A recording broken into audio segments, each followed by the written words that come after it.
This is Access Houston on 97.9 The Box. Good Sunday morning. You're listening to Access Houston. I'm your host, KG Smooth, welcoming a first-timer to the program, but she is well known in Houston, here in the city of Houston, and helping to get the entertainment part of Houston all signed up. The lovely, she is an attorney, she is an actress, she is a philanthropist, she owns her own nonprofit organization. It is an honor to talk to her, the lovely Jalene Mack. Good morning. Good morning. How are you? I am great. I'm happy to be here. Yeah, I was just going off the top of my head because we just met, and she was on the Mad Hatter Morning Show, and so just picking up things that I heard from there. For those who may not be familiar with everything that you do, actress, comedian, TV personality, attorney, all of that, right. Tell us about yourself. Let me give you that nutshell version. Yeah. Good morning, Houston. Thank you so much for listening to me and being a part of this broadcast today. I love our city. I really do.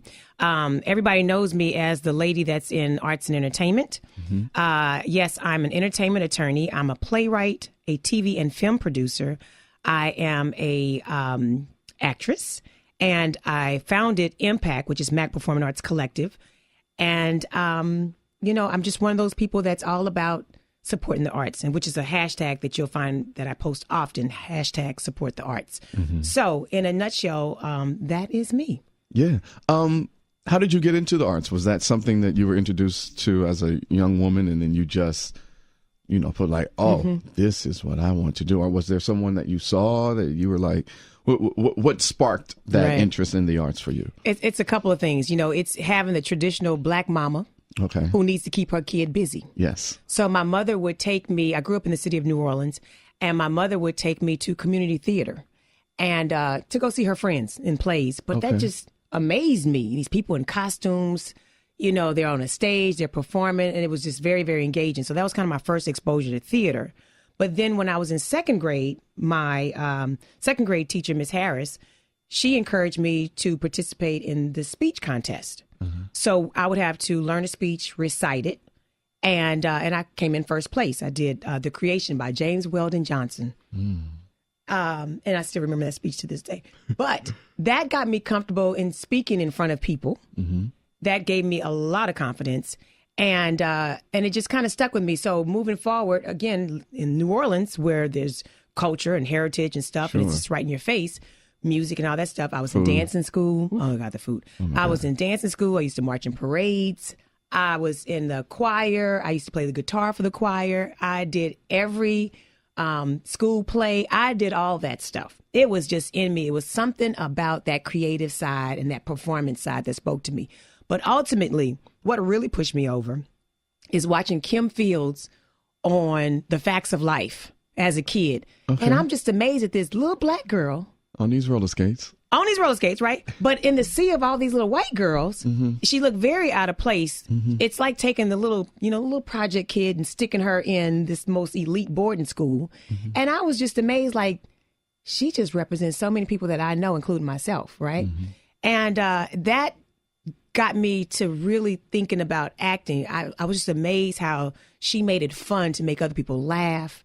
She looked like she was having fun. I went to a Catholic school, so I was already a little girl that wore uniforms to school, and I was in that kind of So you identified atmosphere. All the way. Yeah, there was a lot of things about it. And fast forward, tell you how things work. I started MPAC, but in 2016, we put on a film festival, and Kim Fields was our guest. Shut up. And I was able to tell her that little story, how she influenced me. But yeah, it started really early in childhood, my interest in arts and entertainment. It just stuck with me, even through law school, all of that stuff. I never gave up. I was an actor before I was an attorney. And so I tell people, look, I don't walk the walk. I talk the talk and walk the walk. Like I do both of them because I understand being an artist as well as on the business side of things. Indeed. Wow. Yeah. You're listening to Access Houston. We're talking to Jalene Mack. Let's talk about MPAC, the Music Symposium that is happening on March the 24th. How, from what I understand, it's pretty legendary here in H-Town. You do it biannually? I do. From what I understand. So MPAC puts on a number of events periods. We've been doing that since 2012. But one of the things that we do is our music symposium, which is through our program called It's a Rap.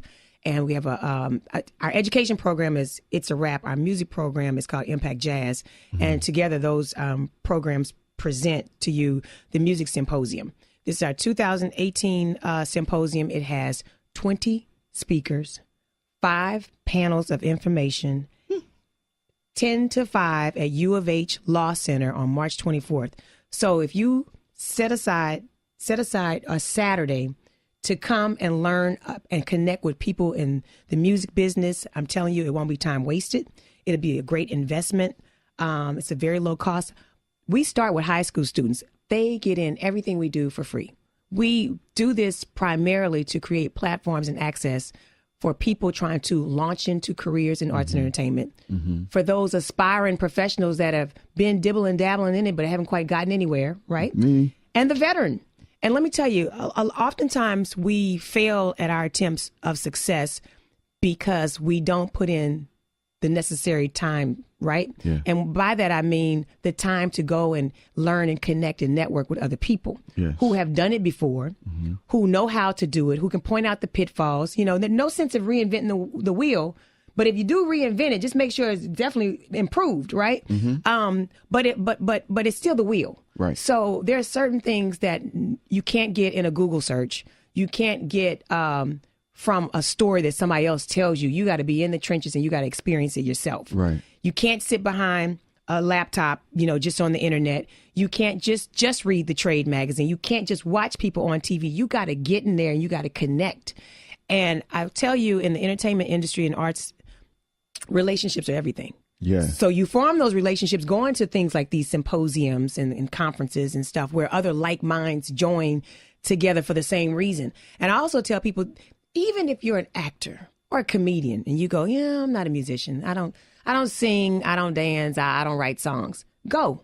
Because oftentimes people who are in music wear multiple hats. People who are in arts and entertainment, or, you know, do more than one they thing. act, right. They act, they write, they dance, all of that stuff. And so there's some relation. So you never know who you meet. You never know who tells you, hey, oh, you're an actor? Well, I know about this production coming up. You know, why don't you email so-and-so? You just never know who you're going to meet. And I can tell you one thing for sure. You look to your right, you look to your left. When you're in those seminars, somebody in that room with you is going to be a high up, like a CEO, right. You know, somebody that can help you launch your career or make a connection or get you, you know, involved at the right moment. You know, there's always somebody that's on their way up. Right. So why not form alliances with those people early on in your career? Indeed. Yeah. You're absolutely right. Yeah. Listen to Access Houston, talking to Jalene Mack. The MPAC Music Symposium is happening on Saturday, March the 24th. Where can they go to get more info on that? They can go visit our website, which is impact-arts.org. That's MPAC-ARTS.org. They can follow us on social media, which is Houston Impact. They can follow me, which is at Jalene Mack. I always tell people I'm under my name. Yeah. I'm not wanted by the cops that I know of. And I don't know about any kids out there that I haven't claimed. So you can find me. I'm not dodging anybody. It's JALENEMACK. You can find me on all social platforms, and the same thing for Impact. And there's plenty of footage out there on our YouTube channels that show things that we've done over the years, so you can have an idea what your experience might be like. But word of mouth is everything. So if you know anybody that's attended an Impact event, certainly ask them what do they think and what was their takeaway and whether or not they thought it was worth it. I think paying, you know, a nominal fee of getting in our conferences is well worth it. I mean, if you can put away $1 a day for 20 days, there you go. There you go. Yeah. Well, I am beyond intrigued about Impact, and I'm going to be there. Hopefully I don't have no remotes and nothing on the 24th. Right, no conflicts. Come on down. Yeah, because I would love to get that knowledge and just, you know, everything that you just said.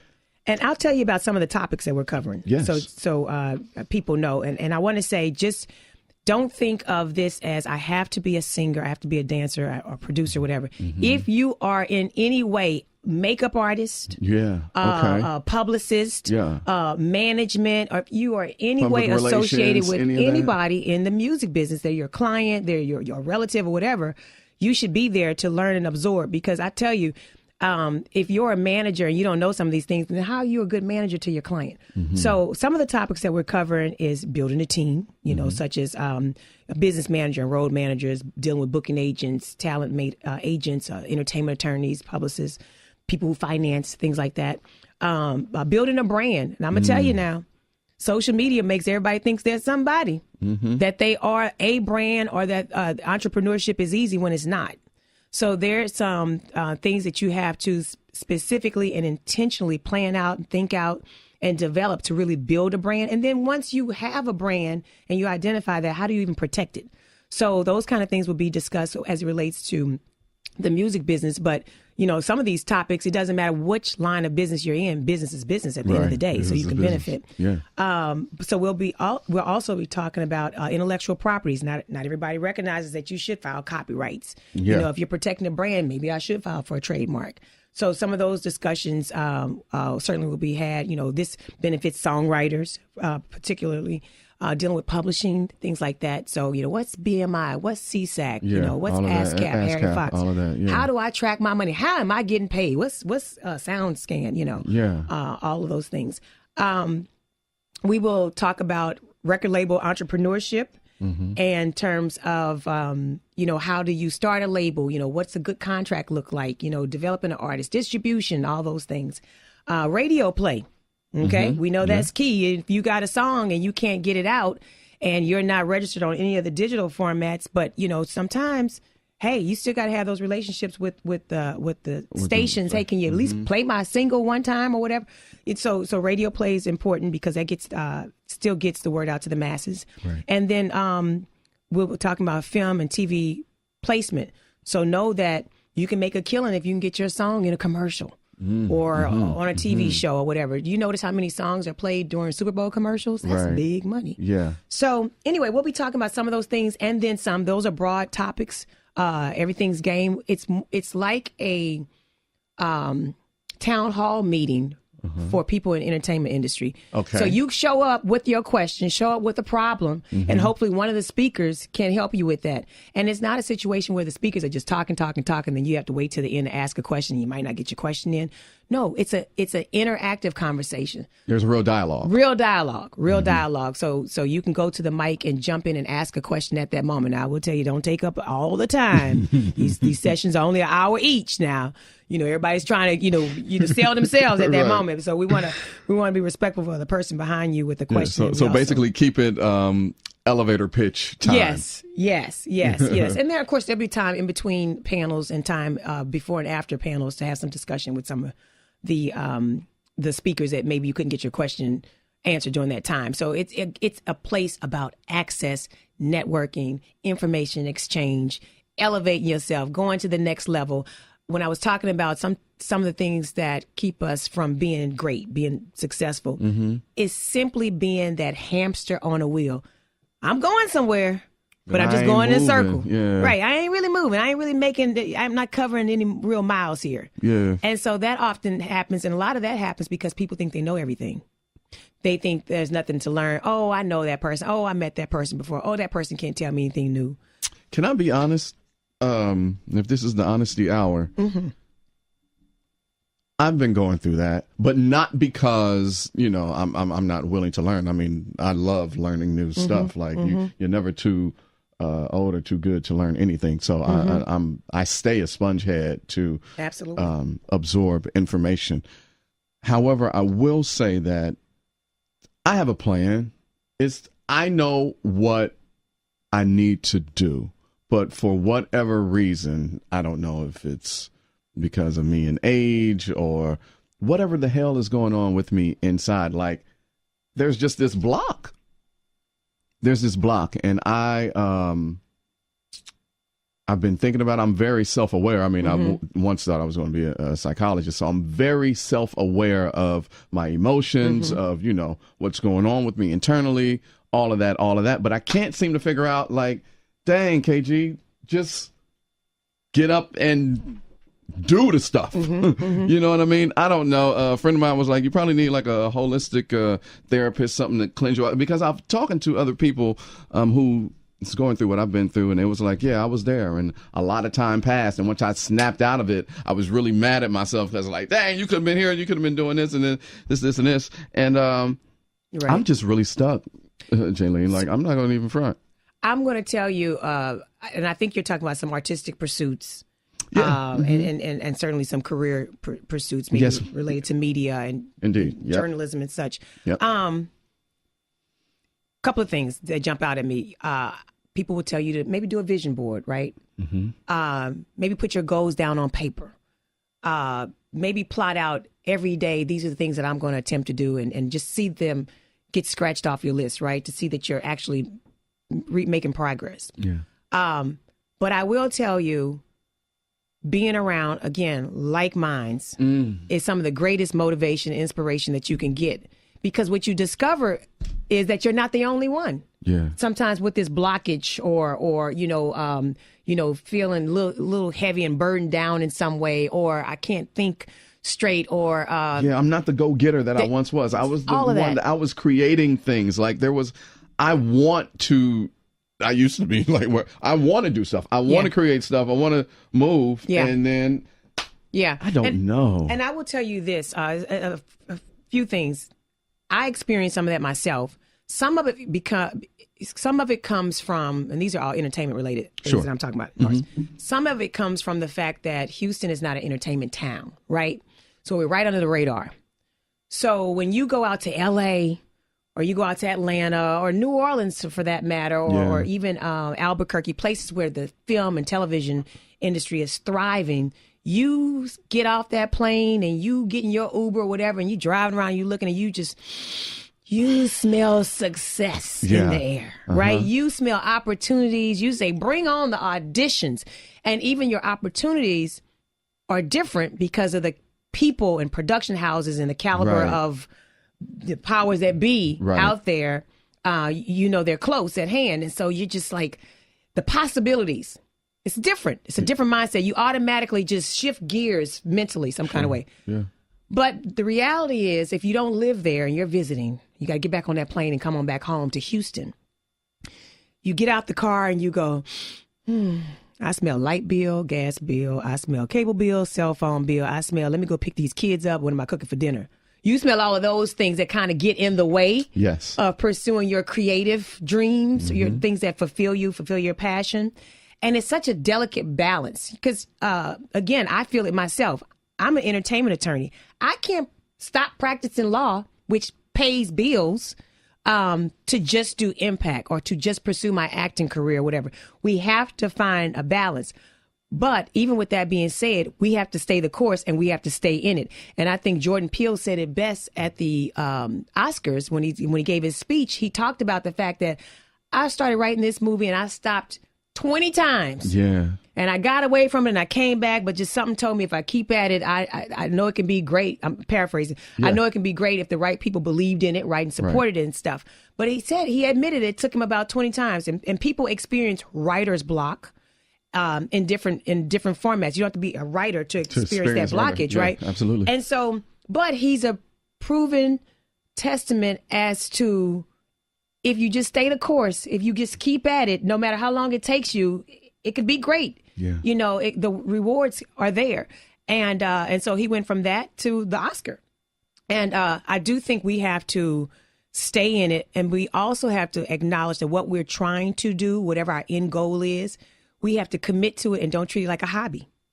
So, I talk to some actors, filmmakers or whatever. Oh, yeah, sometimes, I make movies. Sometimes I write, and they treat that sometimes energy. That's a hobby to me. Right. You have to own it. And if it's what you do, it's what you do. There's nothing wrong with dual careers. Yeah. So I wear all my hats equally.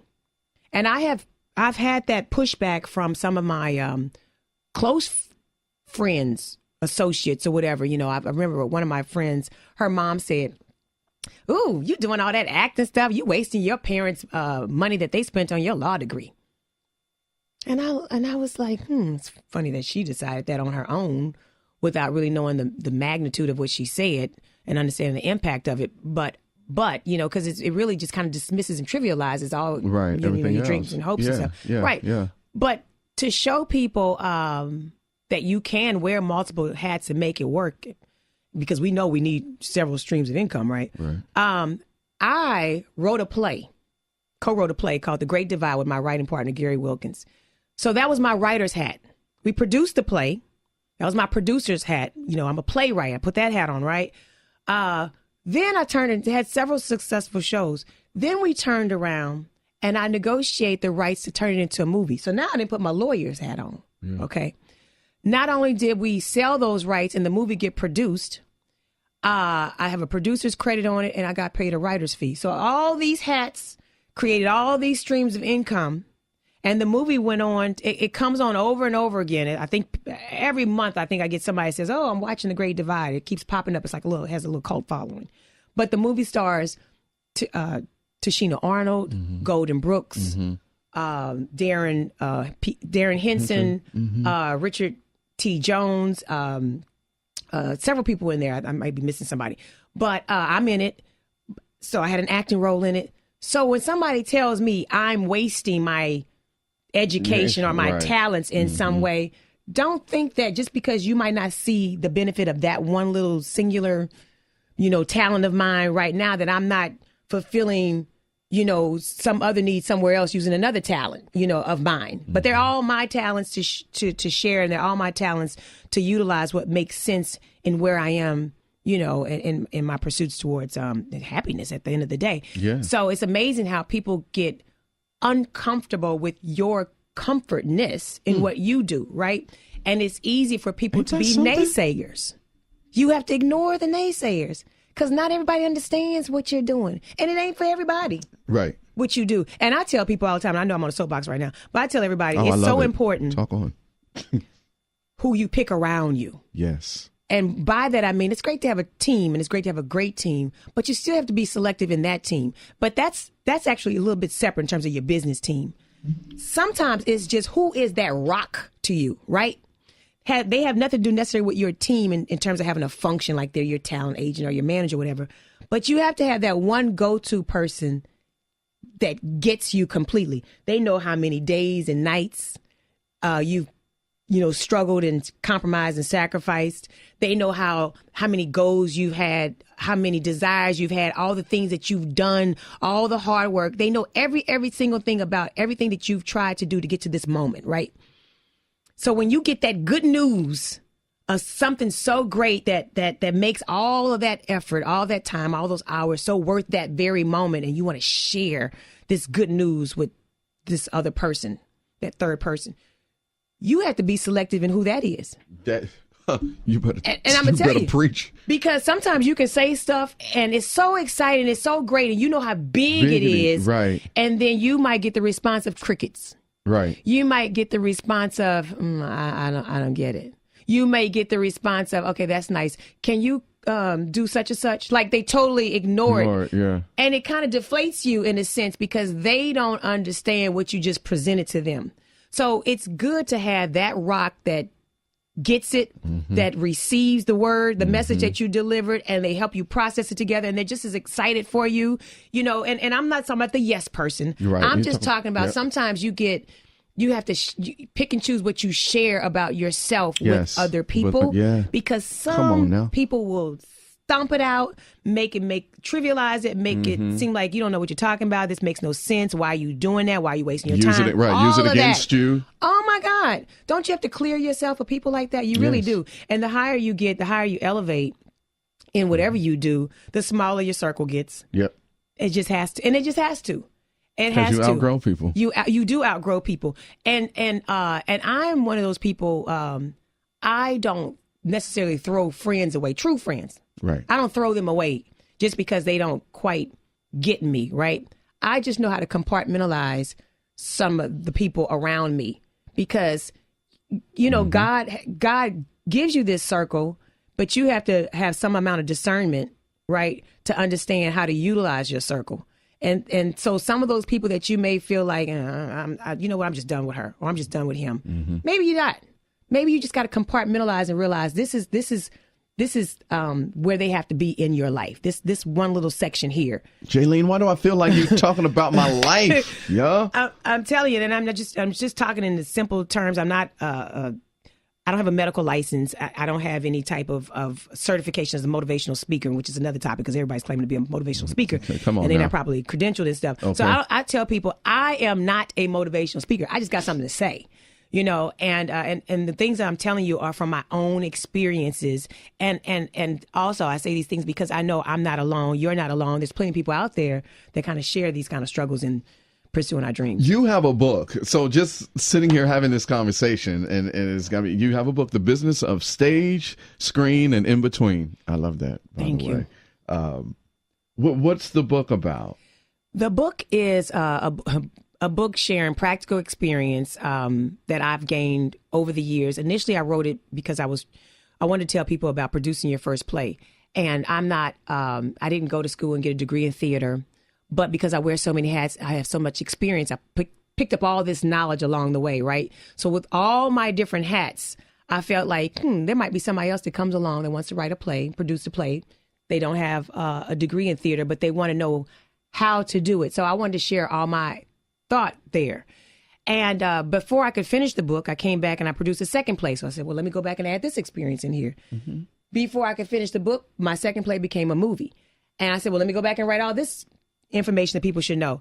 And when it was all said and done, I was like, you know what? This is not a book about producing your first play. And it's not a book really just for filmmakers, performers, and such. Mm-hmm. It's a book for everybody because it's a business book. Yeah. So there you go. Oh, man. So pick that up. Listen here. This has been great. Like, God don't make no mistakes. All of this just happened on a humble. I am so elated to have this conversation with you. I'm glad to be here.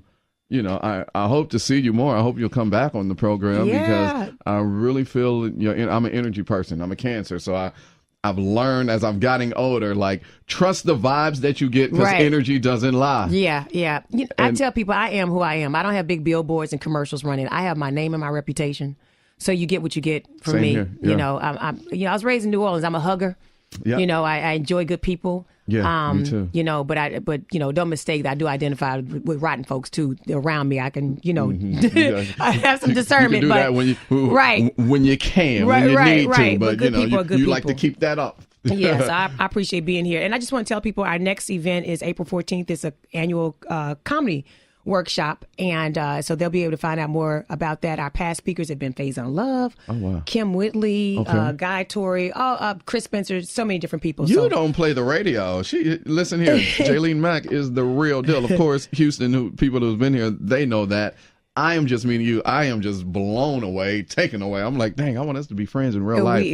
I'm thinking to myself. This is the path to that. What we say, relationships are everything. So here we are. We started out with my grandmother always said, be nice to people. You'll get further that way. Yeah. So, but save the date, though, for Saturday, March the 24th for the MPAC Music Symposium. It's a music conference, traditional and digital entrepreneurship in today's music industry. For all of the information, just go to MPAC, that's the letter M, PAC-arts.org.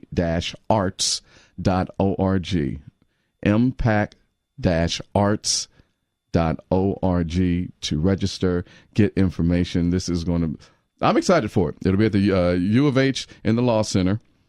So come and be ready to be filled with knowledge because they're going to have panels on top of panels on panels. And I want to make sure I acknowledge our collaboration partner, which is the Institute for Intellectual Property and Information Law at U of H. They've been so gracious with us every time that we do this event to allow us to come in and use their facilities and some of the law professors to come aboard and speak and stuff. So U of H has been very good to MPAC, so I wanted to point that out. And what I love about us producing events on U of H's campus is we get a lot of high school students and they need to be exposed to college life. So that's another benefit to coming out. If you parents out there have some kids interested in that's been lost. That's why I'm grateful for shows like Grownish that show that, I was like, oh man, this reminds me of back in the day, Cosby Show, Different World spinoff. She goes off to college. You got Blackish, the oldest girl goes off to college, Grownish, and it is a great show. Have you watched any of it? I've watched a little bit of it on, is it called Free Space? Yeah, Freeform. Freeform. Yeah, used to be ABC Family. Yeah. And of course, MPAC, we always promote anything related to arts and entertainment, so I made sure we posted things about that. And the last thing I wanted to say was we want to thank the Wayne Duddleson Foundation because they underwrite our grants to put on these programs. So it's very important. And I should say this. if I didn't say it earlier, we are a Texas Education Agency sponsor. Okay. So any teachers that come out to our conferences, they can earn professional development hours, and they learn practical experience and knowledge at these symposiums, and they take this back to the classroom. Oh, wow. So it's one thing what the kids are learning in the class, right? But if they don't know how to really implement it in their careers when they get outside of school, then what's the point? And so that's what the teachers learn when they come. Indeed. Well, I want to thank you so much for your time and your knowledge, your wisdom, your energy. Thank you. I really appreciate it. MPAC Music Symposium, Saturday, March 24th. All the info is at impact-arts.org. The lovely and vivacious Jalene Mack. Thank you. Thank you so much. Come on out, Houston. We appreciate it. And pass the word. Nothing like word of mouth. Indeed. And thank you for listening to Access Houston. We'll be back with more Access Houston on 97.9 The Box.